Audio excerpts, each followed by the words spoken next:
আসসালামু আলাইকুম। আজকে আবারও চলে আসলাম নতুন আরেকটা ভিডিও নিয়ে। আজকে দেখাবো কেমন করে বেগুন দিয়া, কাঁকরোল দিয়া আর মাছ, আলু দিয়া মাছের তরকারি রান্না করা হয়। এই যে দেখতেছেন, অলরেডি আমি তরকারি বসাই দিছি। আর প্রতিদিনই তো দেখেন শুধু তরকারি রান্না করি। আজকে দেখাইতেছি, সাথে ভাতও রান্না করছি।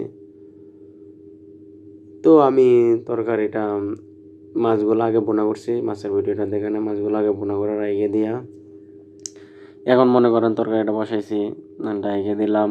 তরকারিটা কিছুক্ষণ মজার নিতে হবে। মাছগুলা বোনা করছিলাম, দেখেন মাছগুলোকে কালার, সুন্দর কালার একটা আইছে। মাছগুলো বোনা করে রাইকে দিছি। এখন তরকারিটা হালকা করে মজাইতেছি, মজায় তারপর ঝোল দেব।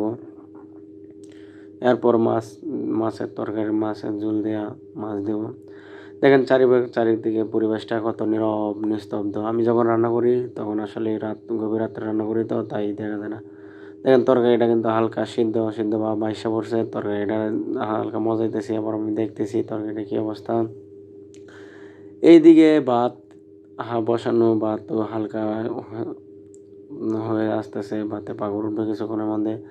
আমি আবার বারবার দেখতেছি ভাতগুলা কী অবস্থা ভাতের। তো ভাতগুলা অনেকক্ষণ দেখার পর মনে হইতেছে যে আর কিছুক্ষণ পরে ভাত হয়ে যাবে। তো অপর পাশে তরকারিটা বসানো। তরকারিটাতে আমি আপনাদের আগেই বললাম যে তরকারিটা হালকা করে মজাইতেছি। তরকারি মজা না নিলে, ঝোল দিলে তেমন একটা তরকারির স্বাদ হয় না। তাই তরকারিটার স্বাদ মজা নিতেছে। আর আমি আপনাদের চারিদিকে পরিবেশটা কেমন নীরব নিস্তব্ধ। আমি যখন রান্না করি চুলার কাছে, তখন আর কেউ থাকে না, তখন আমি একাই রান্না করি।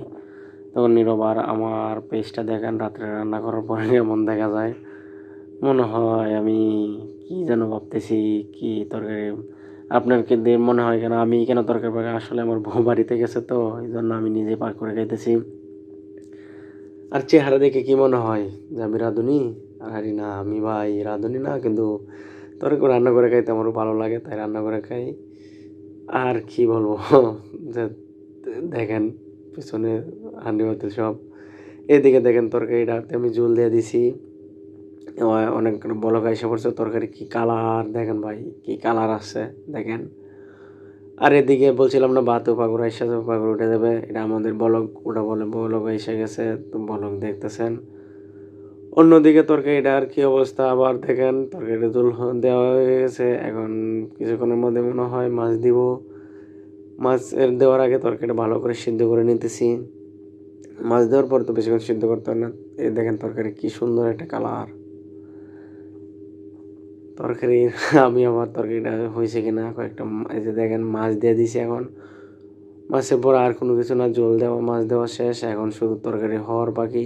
অল্প কিছুক্ষণের মতো তরকারিও হয়ে যাবে। তরকারিটা হয়ে গেলেই নামাই দেবো। আর তরকারির কালার দেখে মনে হচ্ছে আজকে তরকারি আর বেশি সুস্বাদু হবে। আর আমার তরকারি আপনারা খাইতে চাইলে আসে পড়েন, দাওয়াত রইল। আর তরকারির কালার দেখে বললেন কেমন হয়েছে, সবাই কমেন্ট করেন, কমেন্টের আশা। অন্যদিকে আমার ভাতও হয়ে গেছে কিছুক্ষণ মধ্যে। আমি আবার এই যে গ্যাসটা একটু কমাই দিলাম, বগলক উপর দিয়ে উঠে যায় দিকে। আর আমি কুসুন্দে দেখতেছি ভাত হয়েছে কি না, ভাতের কি অবস্থা। একটা ভাত টিপ দিলে বলে না মানুষ, সকল ভাতের খবর বলা যায়। তাই আমি ওই যে ভাতগুলো দেখতেছি যে এই দেখেন বলক উপর দিয়ে উড়ে গেছে। আসলে গ্যাসটা একটু বাইরে গেছিলো, তাই এই আর কি। আমার তরকারির অবস্থা প্রায় শেষ, তরকারি হয়ে গেছে। এখন দেখেন তরকারি কি একটা কালার আসছে। আসলে বেগুন দিয়ে পাকাইছি, মনে হইতেছে যে গোস্ত পাকাইছি।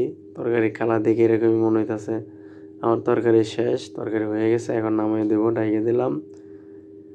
তারপর ভাতের অবস্থা কি যে দেখেন, তরকারিটা একটু হালকা করে সিদ্ধ করবো, হালকা, বেশি না, নামিয়ে দেবো। তারপর তরকারি তো হয়েই গেছে, তরকারি প্রায় শেষ। এখন আবার দেখেন তরকারি ঝোল কিন্তু অনেকটা কমাই ফেলছি, কারণ বেশি ঝোল দিলে তরকারি তেমন একটা টেস্ট হয় না। এই জন্য আমি তরকারি ঝোল অনেকটাই কমাই দিছি, যে নামানোর আগে আগে যাতে তরকারিটা। আর ঢাকনাটা খুলে দিলে কি জানেন, বাষ্পটা যেটা হয় এটা উড়ে চলে যায়, আর তরকারিটা একটু ঝোল কমে যায়। ঢাকনা দিয়ে রাখলে তাড়াতাড়ি সিদ্ধ হয়, ঢাকনা খুলে রাখলে একটু অল্প আস্তে আস্তে সিদ্ধ হয়। কারণ এই দেখেন আমি একটা তরকারি দেখতেছি সিদ্ধ কি হয়েছে কিনা। আমার মনে হয় সম্পূর্ণ তরকারি এখন সিদ্ধ হয়ে গেছে, নামানোর উপযুক্ত।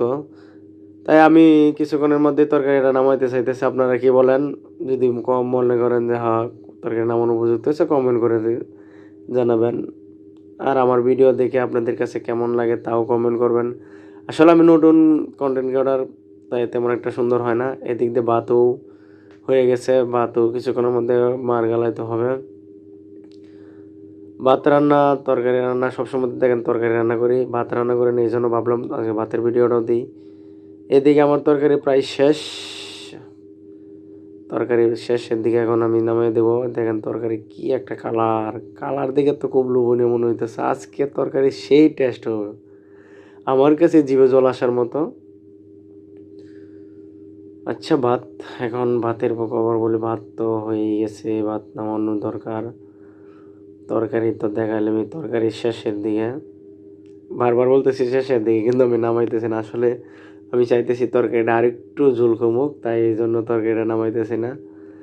এখন কিন্তু নামাই বলবো, এখন আর তো রাখা যাবে না, কারণ এখন পর্যন্ত ঝোল কমে গেছে। এখন যদি না রেখে দিই তাহলে আবার তরকারি এমন একটা টেস্ট হবে না। দেখেন তরকারি কিন্তু নামানো হয়ে গেছে, তরকারি নামাই দেবো এখন একবারে শেষ। কি একটা কালার, কালার দেখে আমারই লোভ লাগে, আপনাদের লোভ লাগবে কিনা জানি না। আর ভাত ডাইকে দিলাম, শেষ তরকারি এখন নামা দেবো কিছুক্ষণ চলো। আর এদিক দিয়ে ভাতও আমার হয়ে গেছে। এখন ভাতের কি অবস্থা, ভাত মার গালানোর উপযুক্ত হয়ে গেছে মনে হয়। আমি আবার একটা ভাতে টিপ দিয়ে দেখতেছি, একটা দূরে ভাতে টিপ দিয়ে দেখতেছি যে ভাত কি আসলে হয়ে গেছে নাকি। তোর ভাত টিপ দেওয়ার পরে মনে হলো যে ভাত আসলে হয়ে গেছে। এই জন্য আমি মার গালানোর প্রস্তুতি নিতেছি। আমার ভিডিও দেখে কার কার কেমন লাগে কেউ কমেন্ট না করবেন, আশা করি কমেন্ট না করলে আমি বুঝতে পারবো না আমার ভিডিওগুলো কেমন হইতেছে। আর পুরুষ মানুষ হয়ে রান্না করে খাই, এটা ভাই রান্না সবাই করতে পারে না। সকল শেষে আসসালামু আলাইকুম, সবাই ভালো থাকবেন।